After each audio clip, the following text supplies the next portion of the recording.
Do you have a question for Lyfe? As a new artist, up and coming up in the game? Let me ask. No, I don't want you to take your shirt. No, you know what? Being a new artist coming in, you know, I'm getting a lot of, I'm seeing a lot of new things, right? Especially being on tour with you. I'm seeing a lot of new stuff, you know. I'm being introduced to a lot of new stuff. Wow. FCC. How did you take it coming into the business? How did you take all the fame? Because I'm not used to it still. How did you take the people running up behind you, getting the autographs, and all the ladies dropping dead, going crazy over you? I know how I'm taking it, but how did you take it? Can I answer that? Yeah. Just use a lot of condoms. Invite them to your hotel room. Now I'm just playing. Go ahead. Wow. Go ahead, Lyfe. You did a good job. That's the reality, young boy. But you know what? I took it as responsibility, man. Because I think a lot of people got this term groupie thing mixed up, man. Because a lot of times those so-called groupies, they don't really want to have sex with you. They just really want to be a part of what you're doing. They want to be a part of you. So it's just like, you know, if you have that much power over a person, yeah, you can do your thing. I mean, because you know that's part of it. But at the same time, man, you might be able to encourage this person, you know, because they're gonna want to talk to you. They're gonna want to talk to you. They're gonna want to explain some things to you that they never had a chance to explain to nobody else in the world. Right. And you are in a position that they're gonna listen to you. So like one word can change your life. You know what I'm saying? Right. So enjoy your night, definitely. You know what I'm talking about? But give them a little something that they can take home when they leave. Right. You did? Ooh. That's what I'm doing. That's what I'm doing. Okay. What? That's good. Say that again. That's what I be doing. A mess. So what's in your future? I really think that you should put out a movie about your life. I think your life is so interesting. I'm definitely, you know, this is my time right now, you know what I'm saying? But I definitely want to do a movie about my life. I mean, other than that, you know, I got my furniture line coming out next year, Lyfe Collections, furniture line. You know, I got my label popping off. Shout out to Yolanda Renee, Aunt Netta.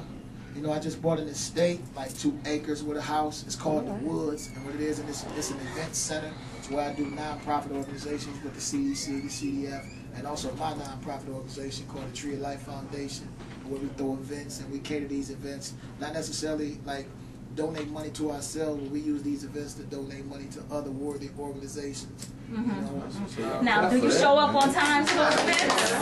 You show up on time to them, huh? Oh, wow. I definitely show up on time to those events. Norma Jean.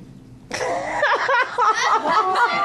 do you say that? The name just popped into my mind. Norma Jean. That's a sexy name. That's a classic name, girl. You should wear that with pride. She's like, right. Don't make me cut you. Cubby. I will cut you. Yes, yes, Man. I will. Any other questions from around the room? Ain't no. I have a question. What you got? I just want to know, when you were in jail, did you ever see yourself being where you are today? Every day. I think that's why it's happening. I really believe it's 2 acts of creation. It's the mental first, and then it's the physical. A lot of people think just by working hard they can make it happen, but you have no direction for the energy to go into. You know what I'm saying? So you have to visualize this stuff in your mind first, because I knew I couldn't do it physically. So every day, every second, I just used to lay in my bed, visualize it, did the physical stuff such as writing the songs and stuff like that, man. So definitely. Now, don't take this the wrong way. Everybody, we're broadcasting live from the Girl Talk seat, but 10 years is a long time to be locked up. How did you get off? Was homosexuality too? Wait a minute. That's a fair question. I ain't mad at that question. You know what I'm saying? I learned a couple of things in prison about homosexuality. You know what I'm saying? So me personally, I like women. I like vagina. Yeah. You know what I'm saying? So it wasn't as hard as you think. You know what I'm saying?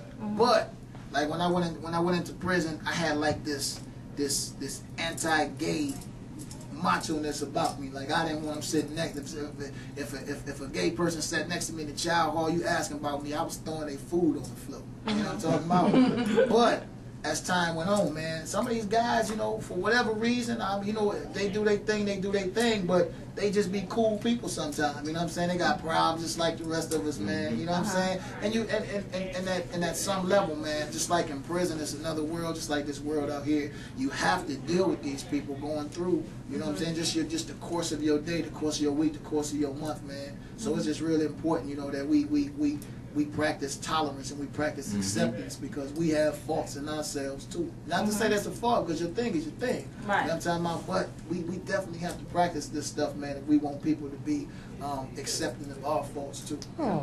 Now, you didn't answer my second part. Now, how did you get off? Did you sleep with COs or?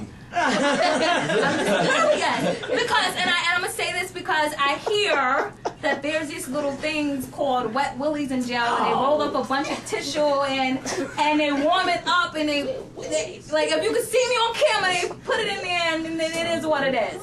You know what? Don't act like y'all don't listen to this show. They may be new to this show, but you all aren't. I'm gonna tell you something. Dudes that really get down with all that other stuff like that, those usually guys that turn gay in the joint. And I say this because, you know, it's a lot of freaky things, and dudes be taking themselves through whole nother levels. Like, you got the books. I mean, first it'll start off with just the girl books, then it start off with the 3 girls, then it start off with the dudes and the boys and the books and the pocket puppets and all that. Pocket puppets. Yeah, man. I mean, so me understanding, you know, it's the nature of a man to always want more, man. You have to put limits on yourself, and that's where your control and where your power comes in. Not just in prison, but in your everyday life. So stuff like that, yeah, I heard of stuff like that. You know what I'm saying? But I've heard of men, and I've heard of women, and I heard of trees, and I heard of water too. That don't make me an oak tree. You know? Hey, that's deep. That's word. Now, no relationships with any COs? I mean, I had a couple fans that demanded command my time and energy and love and acceptance and all that. You know what I'm saying? But again, that wasn't even like a all the time or ongoing thing, man. Because I'm me, man. Right. Like, I'm me. I'm gonna be straight with just me. Trust and believe. You're cool with you. Yeah. I've been celibate for a little while now too. Oh, but how many months? Not a whole month. Wait a minute, Lyfe. Let me adjust my. Now, when you say that, I mean, are you cutting it off? No more. I'm not going to get any more emails about you and the back entrance and whatnot. I mean, you know, I do stuff like when I became a vegetarian. You know, I did it because I felt like I wanted to maintain control of my life. I wanted to know that, you know, nothing is just so infectious in my life that I just cannot do it. You know what I'm saying? And then this sex thing is just another way for me, you know, to gain more control of my life. So that's not saying you're not going to hear about me hitting something from the back, smacking it in front of her, choking her out. You know what I'm saying? But I'm just saying, at this point in my life right now, until I feel like that, this is not something that I just have to do. You know what I'm saying? That's where I'm at right now, you know? All right. Now, let me ask you a question. What's your favorite dish? Do you like tacos? Nah. I'm a vegetarian. Oh, okay. No vegetarian? So I eat like veggie chicken patties and French fries. Okay. All Me right. and my kids. All right. Any other questions? No question. Nobody has a question for Lyfe. She has a whole list. I know you do. Come on, give her the mic. Go ahead and ask a question. Wait a minute. Oh, she really has this. I think you answered all of them. When you were in prison, what goals did you set for yourself? Like, did you have a plan? Yeah, I had an A plan, a B plan, and a C plan. Some of the goals I just set for myself was just that I wanted to always be reading a book, you know, no matter what it was. And I always wanted to not necessarily be reading stuff that I like, because I think sometimes you got to read stuff that you don't like, because that's discipline.